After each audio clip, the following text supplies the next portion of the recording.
ರೈತ ಬಾಂಧವರಿಗೆ ನಮಸ್ಕಾರ. ನೀವು ನೋಡ್ತಿದ್ದೀರಾ ಟ್ರ್ಯಾಕ್ಟರ್ ಗುರು ಕನ್ನಡ ಯೂಟ್ಯೂಬ್ ಚಾನಲ್. ಈ ಟ್ರ್ಯಾಕ್ಟರ್ನ ಸಂಪೂರ್ಣ ಮಾಹಿತಿಗಾಗಿ ವಿಡಿಯೋನ ಕೊನೆ ತನಕ ನೋಡಿ. ಬನ್ನಿ ನಾವು ಇಂದು ಮೆಸ್ಸಿ ಫರ್ಗೂಸನ್ 241 DI ಟ್ರ್ಯಾಕ್ಟರ್ ಬಗ್ಗೆ ನೋಡೋಣ. ಈ ಟ್ರ್ಯಾಕ್ಟರ್ ಕಂಪನಿಯು 1961ರಲ್ಲಿ ನಮ್ಮ ದೇಶಕ್ಕೆ ಬಂದಿದ್ದು. ಈ ಟ್ರ್ಯಾಕ್ಟರ್ ಕಂಪನಿಯು 2010ರಿಂದ 2025 ತನಕನೂ ತನ್ನ ಡಿಸೈನ್ನ ಚೇಂಜ್ ಮಾಡಿಲ್ಲ. ಬನ್ನಿ ಈ ಟ್ರ್ಯಾಕ್ಟರ್ನ ಬಾನೆಟ್ ಓಪನ್ ಮಾಡೋಣ. ಅದಕ್ಕಿಂತ ಮುಂಚೆ ಮೊದಲು ಏರ್ ಫಿಲ್ಟರ್ ಬಿಚ್ಚಿಟ್ಬಿಡೋಣ. ಬನ್ನಿ ಈ ಟ್ರ್ಯಾಕ್ಟರ್ನ ಇಂಜಿನ್ ಬಗ್ಗೆ ನೋಡೋದಾದ್ರೆ 3 ಸಿಲಿಂಡರ್ 42 HP ಮತ್ತೆ 2500 cc ಸಿಮ್ಸನ್ ಇಂಜಿನ್ ಕೊಟ್ಟಿದ್ದಾರೆ. ಬನ್ನಿ ಇದರ ಡೀಸೆಲ್ ಪಂಪ್ ಬಗ್ಗೆ ನೋಡೋದಾದ್ರೆ ಬಾಸ್ನ ಇನ್ಲೈನ್ ಫ್ಯೂಯಲ್ ಪಂಪ್ ಅನ್ನ ಕೊಟ್ಟಿದ್ದಾರೆ. ಹಾಗೆ ಒಂದು ಆಯಿಲ್ ಫಿಲ್ಟರ್ ಅನ್ನ ಕೊಟ್ಟಿದ್ದಾರೆ. ಬನ್ನಿ ಈ ಟ್ರ್ಯಾಕ್ಟರ್ನ ಡೀಸೆಲ್ ಟ್ಯಾಂಕ್ ಕೆಪಾಸಿಟಿ ಬಗ್ಗೆ ನೋಡೋದಾದ್ರೆ 47 ಲೀಟರ್ ಕೆಪಾಸಿಟಿಯ ಡೀಸೆಲ್ ಟ್ಯಾಂಕ್ ಅನ್ನ ಕೊಟ್ಟಿದ್ದಾರೆ. ಹಾಗೆ ಒಂದು ವಾಟರ್ ಸಪರೇಟರ್ ಅನ್ನು ಕೊಟ್ಟಿದ್ದಾರೆ. ಮತ್ತೆ 2 ಡೀಸೆಲ್ ಫಿಲ್ಟರ್ ಅನ್ನ ಕೊಟ್ಟಿದ್ದಾರೆ. ಅದರಿಂದ ಡೀಸೆಲ್ ಇಂಜಿನ್ಗೆ ಕ್ಲೀನ್ ಆಗಿ ಸಪ್ಲೈ ಆಗುತ್ತೆ. ಬನ್ನಿ ಈ ಟ್ರ್ಯಾಕ್ಟರ್ನ ಟ್ರಾನ್ಸ್ಮಿಷನ್ ಅಂದ್ರೆ ಗೇರ್ ಬಾಕ್ಸ್ ಬಗ್ಗೆ ನೋಡೋದಾದ್ರೆ ಕಾನ್ಸ್ಟೆಂಟ್ ಮೆಶ್ ಗೇರ್ ಬಾಕ್ಸ್ ನ ಕೊಟ್ಟಿದ್ದಾರೆ. ಅದರಿಂದ 8 ಫಾರ್ವರ್ಡ್ ಮತ್ತೆ 2 ರಿವರ್ಸ್ ಗೇರ್ ಸಿಗುತ್ತೆ. ಅಂದ್ರೆ 8 ತರ ಮುಂದಕ್ಕೆ ಮತ್ತೆ 2 ತರ ಸ್ಪೀಡಲ್ಲಿ ನೀವು ಹಿಂದಕ್ಕೆ ಹೋಗ್ಬೋದು. ಬನ್ನಿ ಈ ಟ್ರ್ಯಾಕ್ಟರ್ನ ಹೈಡ್ರೋಲಿಕ್ಸ್ ಬಗ್ಗೆ ನೋಡೋದಾದ್ರೆ 3 ಪಾಯಿಂಟ್ ಲಿಂಕೇಜ್ ಇರುವ ಒಳ್ಳೆ ಸೆನ್ಸಿಂಗ್ ಇರುವ ಹೈಡ್ರೋಲಿಕ್ಸ್ನೇ ಕೊಟ್ಟಿದ್ದಾರೆ. ಈ ಹೈಡ್ರೋಲಿಕ್ಸ್ 1700 kg ಭಾರವನ್ನ ಎತ್ತುತ್ತೆ. ಈ ಟ್ರ್ಯಾಕ್ಟರ್ ಅಲ್ಲಿ 1 ಅಡಿ 1 ಇಂಚು ಗ್ರೌಂಡ್ ಕ್ಲಿಯರೆನ್ಸ್ ನ ಕೊಟ್ಟಿರ್ತಾರೆ. ಬನ್ನಿ ಈ ಟ್ರ್ಯಾಕ್ಟರ್ನ PTO ಬಗ್ಗೆ ನೋಡೋದಾದ್ರೆ 35.7 HP 6 ಪ್ಲೇನ್ ಲೈವ್ PTO ನ ಕೊಟ್ಟಿದ್ದಾರೆ. ಈ PTO 540 RPM ಅಲ್ಲಿ ಕೆಲಸ ಮಾಡುತ್ತೆ. ಬನ್ನಿ ಈ ಟ್ರ್ಯಾಕ್ಟರ್ನ ಫ್ರಂಟ್ ಆಕ್ಸಲ್ ಬಗ್ಗೆ ನೋಡೋದಾದ್ರೆ ಸ್ಟ್ರೈಟ್ ಆಕ್ಸಲ್ ನ ಕೊಟ್ಟಿದ್ದಾರೆ. ಮತ್ತೆ ಹಿಂದೆ ಆಕ್ಸಲ್ ನ ನೋಡೋದಾದ್ರೆ ಪ್ಲಾನೆಟರಿ ಆಕ್ಸಲ್ ನ ಕೊಟ್ಟಿದ್ದಾರೆ. ಆದ್ರಿಂದ ಗೇರ್ ಬಾಕ್ಸ್ ಅಲ್ಲಿ ಶಬ್ದ ಕಡಿಮೆ ಬರುತ್ತೆ.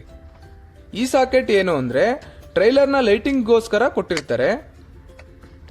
ಯಾರು ಅಷ್ಟಾಗಿ ಯೂಸ್ ಮಾಡಲ್ಲ.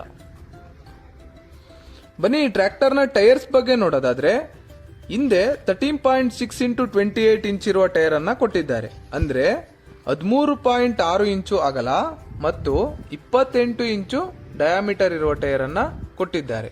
ಹಾಗೆ ಮುಂದೆ ನೋಡೋದಾದ್ರೆ 6 x 16 ಇಂಚ್ ಇರುವ ಟೈರ್ ಅನ್ನ ಕೊಟ್ಟಿದ್ದಾರೆ. ಅಂದ್ರೆ 6 ಇಂಚು ಅಗಲ 16 ಇಂಚು ಡಯಾಮೀಟರ್ ಇರುವ ಟೈರ್ ಅನ್ನ ಕೊಟ್ಟಿದ್ದಾರೆ. ಮತ್ತೆ ಟೈರ್ನ ಗ್ರಿಪ್ಗೋಸ್ಕರ ಎರಡೂ ಕಡೆನೂ 25 kg 25 kg weights ನ ಕೊಟ್ಟಿದ್ದಾರೆ.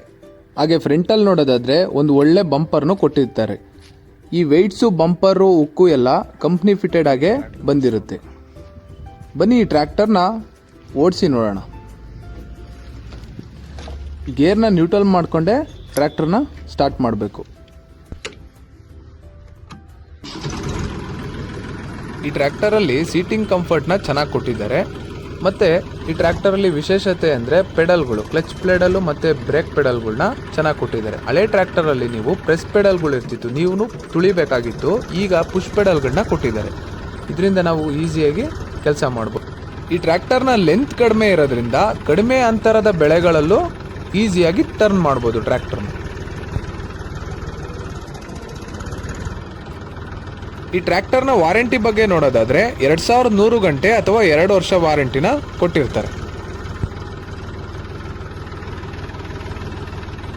ಈ ಟ್ರ್ಯಾಕ್ಟರ್ನ ಪ್ರೈಸ್ ಬಗ್ಗೆ ಹೇಳೋದಾದ್ರೆ 6,80,000ದಿಂದ 7,40,000 ತನಕನೂ ಆಗುತ್ತೆ.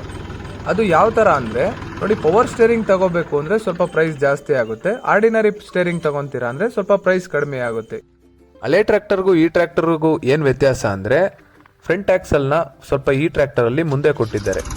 ಹಳೆ ಟ್ರ್ಯಾಕ್ಟರಲ್ಲಿ ಸ್ವಲ್ಪ ಹಿಂದೆ ಇರ್ತಿತ್ತು. ಅದರಿಂದ ಸ್ವಲ್ಪ ಹಳೆ ಟ್ರ್ಯಾಕ್ಟರು ಲಿಫ್ಟ್ ಆಗ್ತಿತ್ತು. ಈ ಟ್ರ್ಯಾಕ್ಟರು ಲೋಡಿಂಗ್ ಟೈಮಲ್ಲಿ ಲಿಫ್ಟ್ ಆಗೋದು ಕಡಿಮೆ ಆಗುತ್ತೆ. ಆರ್ಡಿನರಿ ಸ್ಟೇರಿಂಗ್ ಟ್ರ್ಯಾಕ್ಟರ್ ತೊಗೊಳೋದು ಒಳ್ಳೇದಾ ಅಥವಾ ಪವರ್ ಸ್ಟೇರಿಂಗ್ ಟ್ರ್ಯಾಕ್ಟರ್ ತೊಗೊಳೋದು ಒಳ್ಳೇದಾ ಅಂತ ನನ್ನನ್ನು ಕೇಳಿದ್ರೆ ನೋಡಿ, ನೀವು ರೋಡ್ ಪರ್ಪಸ್ಸು ಅಂದರೆ ಟ್ಯಾಂಕರು ಟ್ರೈಲರು ಈ ಥರ ಯೂಸ್ ಮಾಡ್ತೀರಾ ಅಂದರೆ ನೀವು ಆರ್ಡಿನರಿ ಸ್ಟೇರಿಂಗ್ ತೊಗೊಳೋದು ಒಳ್ಳೆಯದು. ನೋಡಿ, ನೀವು ಜಾಸ್ತಿ ಕಲ್ಟಿವೇಷನ್ನು ಮತ್ತು ಉಳುಮೆಗೆ ಜಾಸ್ತಿ ಯೂಸ್ ಮಾಡ್ತೀರಾ ಅಂದಾಗ ನೀವು ಪವರ್ ಸ್ಟೇರಿಂಗ್ ತೊಗೊಳೋದು ಒಳ್ಳೆಯದು. ಇನ್ನೂ ಹೆಚ್ಚಿನ ಮಾಹಿತಿಗಾಗಿ ನಮ್ಮ ಟ್ರ್ಯಾಕ್ಟರ್ ಗುರು ಕನ್ನಡ ಯೂಟ್ಯೂಬ್ ಚಾನಲನ್ನು ಸಬ್ಸ್ಕ್ರೈಬ್ ಮಾಡಿ, ವಿಡಿಯೋ ಇಷ್ಟ ಆಗಿದ್ದಲ್ಲಿ ಲೈಕ್ ಮಾಡಿ. ನಿಮಗೆ ಮುಂದೆ ಯಾವ ಟ್ರ್ಯಾಕ್ಟರ್ ಬಗ್ಗೆ ಮಾಹಿತಿ ಬೇಕು ಕಮೆಂಟ್ ಮಾಡಿ ತಿಳಿಸಿ. ಅನ್ನದಾತ ಸುಖೀಭವ. ಧನ್ಯವಾದಗಳು.